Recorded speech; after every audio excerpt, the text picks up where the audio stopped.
Sosok yang satu ini merupakan tokoh terpandang bagi masyarakat Mekah.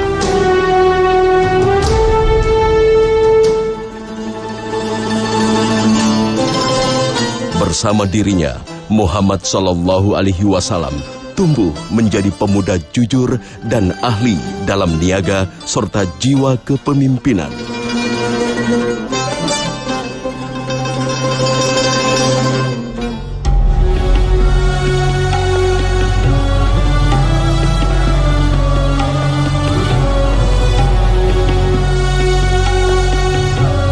Keberadaannya sangat berpengaruh besar terhadap Muhammad Sallallahu Alaihi Wasallam, terutama di fase awal kenabian.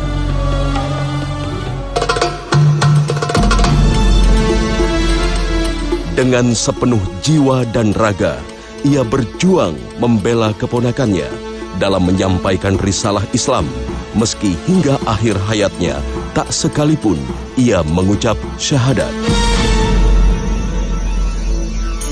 Dialah Abu Thalib.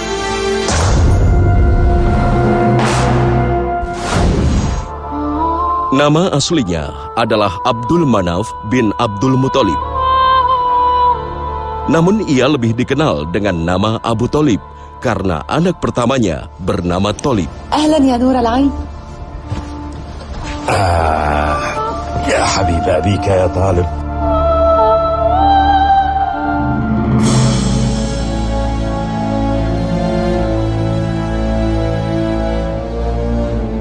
Secara nasab, Abu Thalib merupakan paman terdekat Rasulullah Sallallahu Alaihi Wasallam karena merupakan satu-satunya paman yang seibu dan seayah dengan ayah Nabi Muhammad Sallallahu Alaihi Wasallam, yakni Abdullah bin Abdul Muthalib. Ayahnya, yakni Abdul Muthalib, merupakan pemimpin Mekah yang sangat disegani.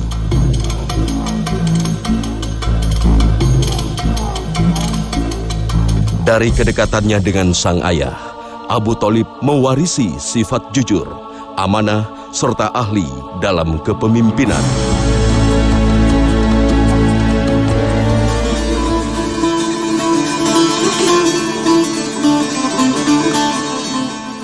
Saat menjelang ajal, Abdul Muthalib lebih mempercayakan tampuk kepemimpinannya kepada Abu Thalib dibanding anak-anak lelakinya yang lain.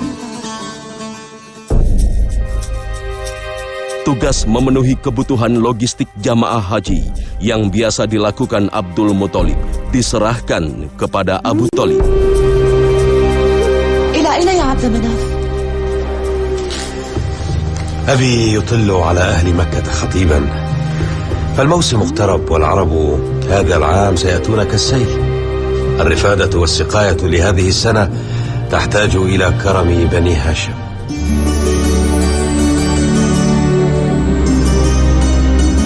Kepadanya jugalah Abdul Muthalib mewasiatkan agar Muhammad kecil, cucunya yang yatim piatu, berada di dalam asuhan Abu Thalib. Meskipun kala itu Abu Thalib tidak memiliki kemapanan dalam hal finansial. Sayyidukum min ba'di Abu Thalib. Wa anta ya Abu Thalib. Usika bi Muhammad. محمد يا أبا طالب محمد بقية أخيك وأمانتي لديك وكفالتك محمد يا أبا طالب محمد فلتقر عينا يا أبي فلتقر عينا. Abu Thalib punya anak 6. Dia tidak punya harta yang banyak. Diberikan beban yang baru untuk mengasuh, untuk membiayai hidupnya sang keponakan, yaitu Muhammad SAW. Tetapi ketika orang harus memilih, bahkan kalau orang boleh memilih antara mendidik anak dengan kepemimpinan tapi dengan keterbatasan, tapi di sana ada kepemimpinan, dengan mereka yang dididik dengan penuh fasilitas, harta lengkap, tapi tidak ada jiwa kepemimpinan sama sekali, maka ternyata Allah menitipkan calon nabinya ini kepada keluarga walaupun miskin, tetapi di sana terdidik sebuah kepemimpinan besar. Dan itulah yang sejalan dengan apa yang disampaikan Allah dalam Al-Quranul Karim, dalam doa kita, walladzina yaquluna rabbana hab lana min azwajina wa dzurriyyatina qurrata a'yun waj'alna lil muttaqina imama. Salah satu permintaan kita pada Allah adalah, ya Allah Rabb, anugerahkan pada kami pasangan dan keturunan yang menyejukkan pandangan mata, nikmat kalau dilihat, dan jadikan mereka pemimpin bagi orang bertakwa.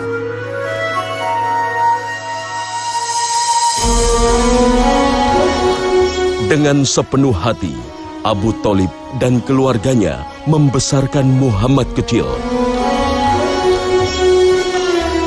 Keelokan sifat dan akhlak Muhammad kecil membuat Abu Thalib beserta istrinya begitu mencintai Muhammad kecil melebihi anak-anak kandung mereka sendiri. لا أدري يا فاطمة لماذا يصر محمد ابن أخي على أن يرعى أغنامنا. تالله إني لا أرغب أن يغادر فناء البيت، وأتمنى لو أنه لا يبتعد عن عيني لحظة.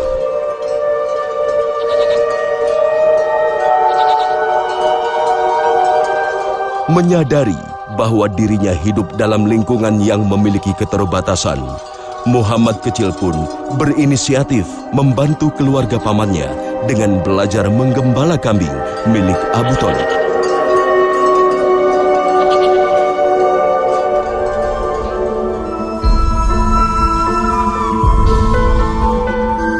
Keluhuran budi pekerti seorang Muhammad kecil yang kelak akan menjadi Rasul mulai terbentuk di dalam keluarga ini.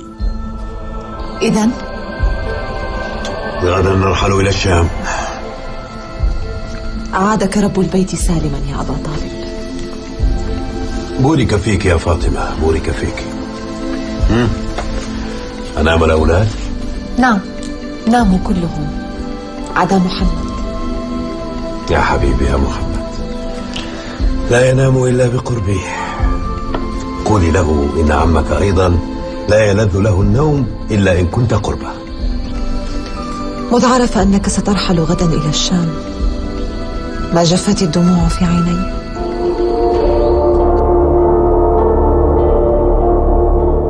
Kedekatan emosional antara paman dan keponakan ini begitu kuat. يا أبا طالب، إنه يبكي بحرقة على فراقك. كيف يا سيد بني هاشم؟ لا أدري ماذا أفعل لمحمد. أقول له عمك سيذهب إلى الشام ويعود محملا بألطاف الشام، وسيأتيك بما تقر له عيناك، فيقول لا تقر عيني إلا وعمي قريب مني، انظر إليه إنه صب بك يا أبا طالب. والله يا بركة إني لحزين على فراقه، ولكنه ما يزال صغيرا على رحلة صعبة وطويلة.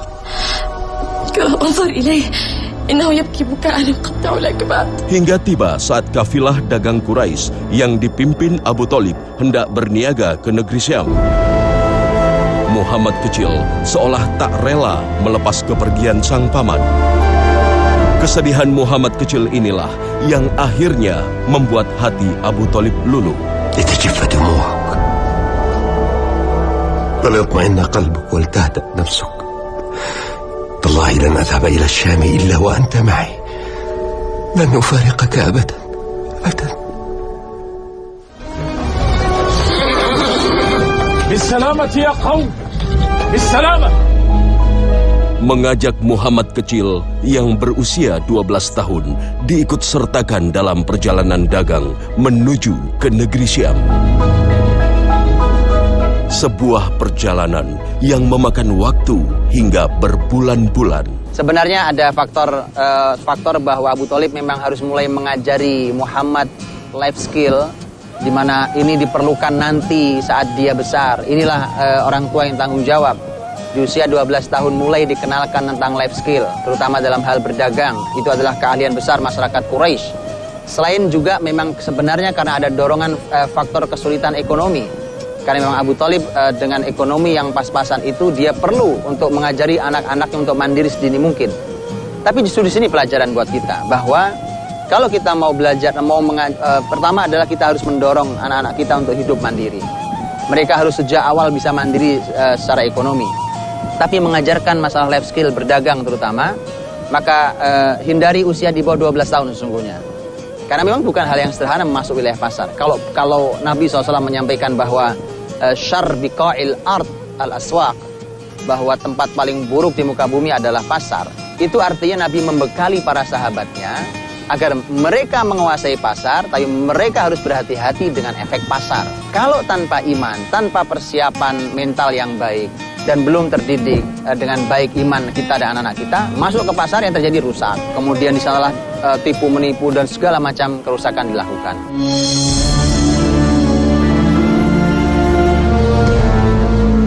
Dalam perjalanan menuju Syam, Abu Thalib benar-benar menjaga dan memperhatikan Muhammad kecil.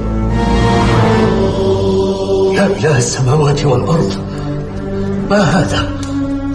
غمامة في عز هذا الصيف تتحرك وحيدة في السماء فوق سحابة الغبار تلك. Ketika perjalanan memasuki kota Busro, di saat yang bersamaan, seorang pendeta setempat yang bernama Buhairo merasakan keberadaan tanda-tanda kenabian.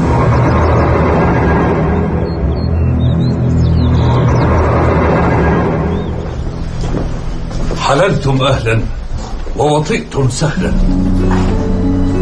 Buhairo pun menjamu rombongan kafilah dagang Mekah demi membuktikan kebenaran dari prediksinya tersebut. هل جئتم كلكم إلى دعوتي؟ أقصد ألم تتركوا أحدا خلفكم؟ من قريش لم يبق أحد، أتينا جميعا، اللهم إلا فتى صغيرا تركناه في رحلنا وبين عبيدنا. فتى صغير؟ ألم أرجوكم ألا يغيبن عن دعوتي أحد من أهل مكة؟ يا شمعون اذهب إليه وأحضر. من أبوه منكم؟ أبو طالب. أنت أبوه يا سيدي؟ لا بل عمه. أبوه وأمه متاه فكفله جده عبد المطلب ثم كفلته أنا. وتالله إنه أحب أولادي إليه. وتتركه في الركب؟ والله لا أحب فراقه، ومن أجل هذا أتيت به إلى الشام، ولكنني خشيت أن يقول أبناء عمي أتى به إلى مائدة سادة قريش. كم عمره؟ وهل مات أبوه قبل أمه أم؟ إنه يقترب من 13. مات أبوه وهو جنين في بطن أمه، وماتت أمه ولم يكمل 6 بعد. رباه، أيكون هو النبي المنتظر المنحنى ما كما جاء في الإنجيل؟ Ternyata tanda-tanda kenabian terlihat pada sosok Muhammad kecil. Sang pendeta pun segera berpesan kepada Abu Thalib agar benar-benar menjaga Muhammad kecil. Ya Abu Talib, ارجع بابن أخيك محمد إلى بلده واحذر عليه اليهود، فوالله لئن رأوه وعرفوا منه ما عرفت ليبلغنه شر. وكذلك احذر عليه أهل مكة، فإن فيها من يريد له الشر أيضا، فإنه كائن لابن أخيك شأن عظيم، فأسرع به إلى بلده. هيا. أين أنت يا محمد؟ Sekembalinya dari Syam, Abu Thalib kian waspada dalam menjaga Muhammad kecil. Fatimah, Fatimah. Amanat dari almarhum sang ayah dan pesan dari pendeta Busro benar-benar ia jalankan hingga masa kerasulan Muhammad pun tiba. يا حبيب عمك يا محمد، قرب غار حراء منقطع وحده رافع يديك إلى السماء ودموعك على وجنتيك. لا والله لن أبرح هذا المكان حتى تنتهي فأعود معك. اقرأ باسم ربك الذي خلق، خلق الإنسان من علق، اقرأ وربك الأكرم الذي علم بالقلم، علم الإنسان ما لم يعلم. Namun saat Rasulullah Shallallahu Alaihi Wasallam mengajak sang paman untuk memeluk agama Allah, Abu Thalib menolak. لا أرى مفارقة ما وجدت آبائي عليه، ولكن والله لا يخلص إليك بشر تكرهه، ما بقيت حيا. Namun komitmen dari sang paman untuk selalu melindungi Muhammad Sallallahu Alaihi Wasallam tetap ia pegang teguh. Saat Muhammad Sallallahu Alaihi Wasallam melakukan dakwah secara terbuka, saat itu juga kaum Quraisy menunjukkan penolakan. Dari sinilah pergesekan antara pemuka-pemuka suku Quraisy mulai terlihat. Meski kaum kafir Quraisy membenci Nabi Muhammad Sallallahu Alaihi Wasallam, mereka masih menghormati Abu Thalib selaku pemimpin Bani Hashim yang juga sekaligus paman Nabi. Berkali-kali para petinggi Quraisy memohon kepada Abu Thalib agar Rasulullah Sallallahu Alaihi Wasallam menghentikan aksi dakwahnya. Maka ketika Rasulullah Sallallahu Alaihi Wasallam menolak permintaan para petinggi Quraisy, Abu Thalib serta-merta mendukung perjuangan keponakannya. هو تبكي يا ابن أخي؟ تبكي؟ إلى أين تمضي؟ يا محمد، اذهب وقل ما أحببت، فوالله لا أسلمك لشيء أبدا أبدا. Tanpa kenal lelah, kaum kafir Quraisy merencanakan berbagai strategi demi menghentikan Rasulullah Sallallahu Alaihi Wasallam. Bahkan mereka meminta Abu Thalib agar mau menukarkan keponakannya dengan seorang pemuda yang tak kalah tampan dan memiliki kekayaan. Tentu saja, hal ini malah semakin memancing kemarahan Abu Thalib. Wallahi ma ansafuni, walakinnaka ajma'ta khidlani wa mudaharat al-qawmi alay, fasna' ma badalak. Ya ala Hashim, ya bani al-Muttalib, وأحلافهم ومواليهم، أنا أبو طالب، لقد منعت محمدا ابن أخي، فلا يخلص إليه ما يكرهه أو أموت دون ذلك. يا آل هاشم، يا آل المطلب. Menyadari ancaman terhadap Nabi Muhammad Sallallahu Alaihi Wasallam kian membesar, Abu Thalib kemudian mengumpulkan saudara-saudaranya agar bersedia melindungi Muhammad Sallallahu Alaihi Wasallam. Permintaan Abu Thalib untuk menjaga Nabi Muhammad Sallallahu Alaihi Wasallam disanggupi oleh seluruh saudaranya kecuali Abu Lahab. La, lan atruka Quraisha. Ya ma'syara Quraisy. Sementara itu, kaum kafir Quraisy telah merencanakan aksi memboikot dan mengusir kaum muslimin dari kota Mekah. Abu Thalib yang masih tetap mengimani kepercayaan nenek moyangnya juga ikut merasakan imbas dari pemboikotan ini karena sikap pembelaannya terhadap Nabi Muhammad Sallallahu Alaihi Wasallam.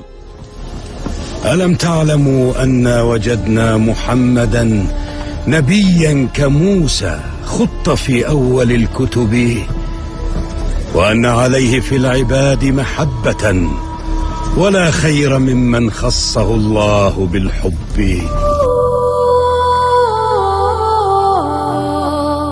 3 tahun lamanya Abu Thalib setia bersama Rasulullah Sallallahu Alaihi Wasallam dan kaum muslimin lainnya dalam menanggung aksi pemboikotan. Segala penderitaan tak mampu mengubah kesetiaannya dalam mendampingi Nabi Muhammad Sallallahu Alaihi Wasallam. Saat berakhirnya pemboikotan, Abu Thalib kembali ke kota Mekah dengan kondisi kesehatan yang memburuk.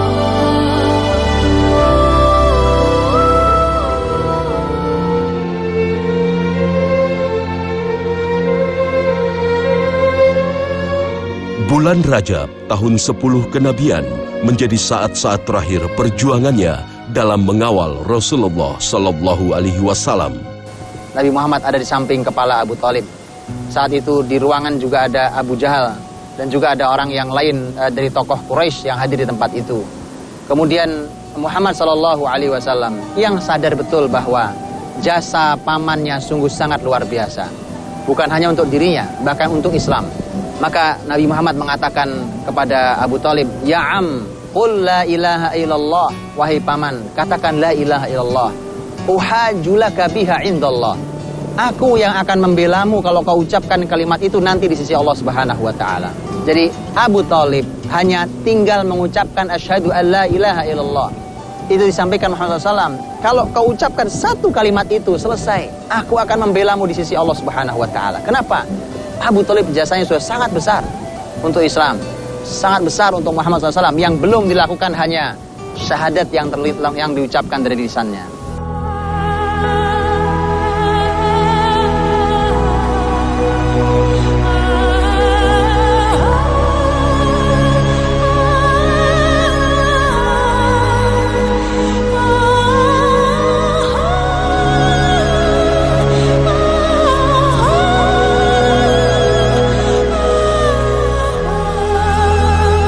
Abu Thalib wafat.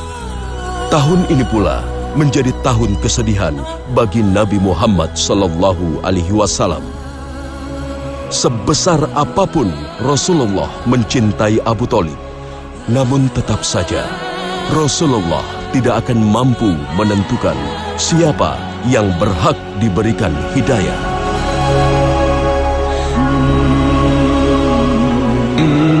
Innaka la tahdi man ahbabta walakinna Allah yahdi man yasha wa huwa a'lamu bil muhtadin. Maka nalin nabi walladzina amanu an yastaghfiru lil musyrikin walau kanu uli qurba min ba'di ma tabayyana lahum annahum ashabul jahim. Tidak boleh buat nabi dan orang-orang yang beriman untuk memintakan ampunan bagi orang-orang yang musyrik walaupun itu kerabatnya sendiri. Kalau sudah jelas bagi kita bahwa dia adalah penghuni neraka Allah SWT. Itu artinya bahwa Muhammad SAW disampaikan kepada Nabi Muhammad dan kepada kita semuanya. Kalau mungkin orang tua kita, mungkin paman kita, mungkin keluarga kita, mungkin anak kita, mungkin cucu kita, siapapun itu, kalau meninggal dalam keadaan tidak beriman maka terputus sampai di situ.